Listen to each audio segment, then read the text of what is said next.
The air hummed with the last whispers of a sweltering summer day, but by the time Laureen dipped her toes into the ocean, a blissful coolness had settled over the beach. Laughter and music from her friends echoed faintly from the bonfire, but Laureen sought a different kind of solace. The ocean, dark and inviting under the burgeoning stars, called to her. She wanted to feel refreshed, to lose herself in the gentle embrace of the waves. She swam out further than usual, the rhythmic pull of the tide a soothing lullaby. For a few perfect moments, she felt utterly weightless, at one with the vast expanse of the sea. Then, without warning, a monstrous wave, unseen in the dimming light, reared up from the depths. It crashed over her with the force of 1,000 tons, dragging her down into the churning darkness. Panic seized her, a cold, suffocating grip as she fought against the impossible current. Her lungs burned, desperate for air, but the ocean claimed her, pulling her deeper until everything went black. A searing cough ripped through her, and Laureen's eyes fluttered open to a blurry world of starlight and sand. Above her, silhouetted against the night sky, stood a young man, his face etched with concern. "You're awake," he murmured, his voice a soothing balm.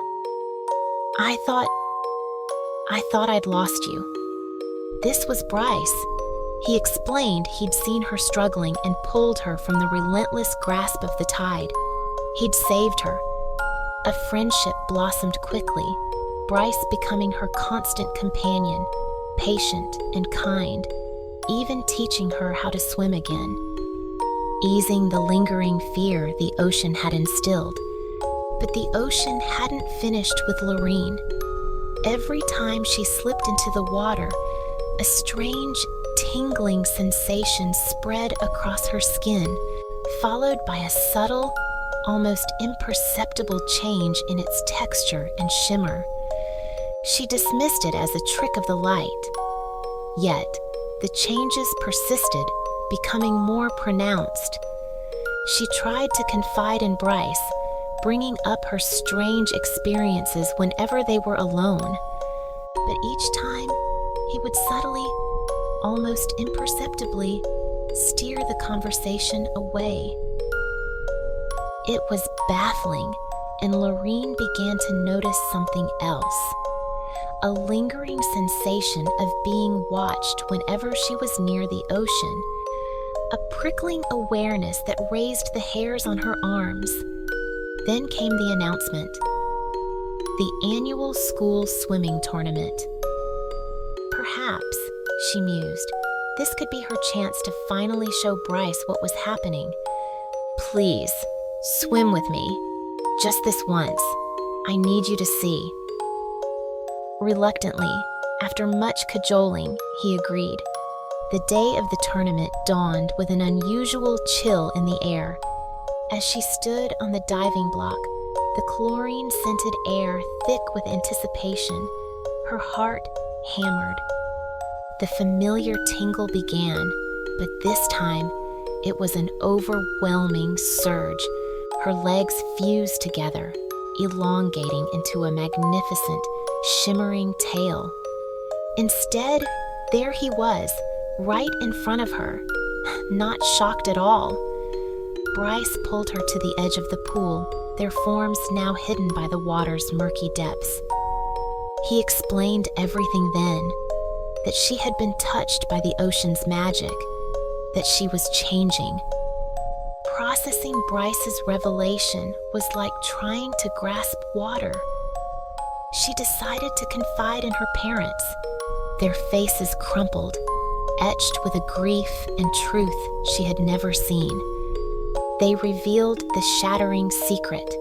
Her grandmother, Lyda, had been a mermaid queen, killed years ago during a brutal riot in the Mermaid Kingdom.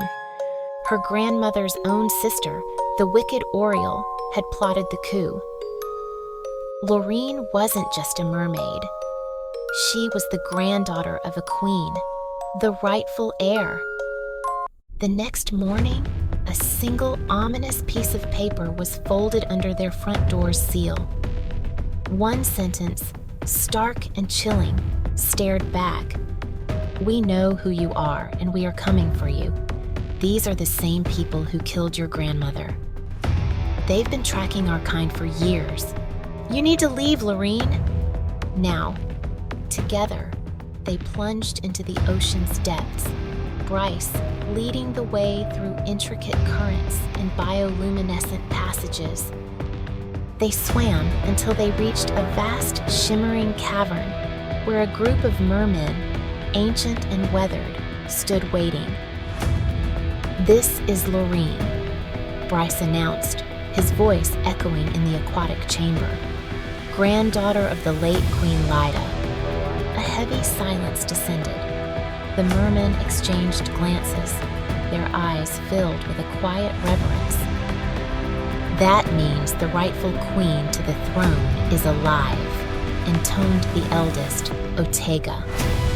Otega explained how Queen Lyda had ruled with love and kindness. Laureen recoiled. "I can't. I'm just a girl who found out she's a mermaid a few days ago." "You cannot avoid it," Otega warned, his eyes grave. "The wicked Queen Orial will come after you."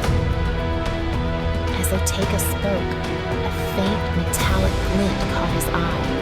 A small, almost invisible chip darted through the water nearby. "They've found us!" Otega cried. "Laureen, Bryce, you must leave, now!" They propelled themselves through the water, but it was too late.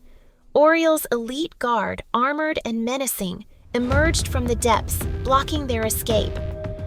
"You have a choice, Laureen," Bryce said, his voice grim. "Stay and fight, or be captured and killed." In that moment, a profound shift occurred within Laureen. The surrounding corals pulsed with iridescent light. The reef shimmered with renewed vibrancy. Her elegant fin deepened in color. Her hair grew longer, flowing like a silken current around her. "The seer has given you the strength and power that was taken from your grandmother," Bryce whispered. "You can defeat Oriel."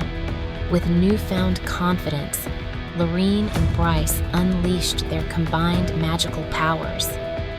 Oriel's forces, caught off guard by the power of the true queen, crumbled before them. When news of the defeat reached Oriel, she found the seer dead, slain by the good seer who had restored Laureen's power.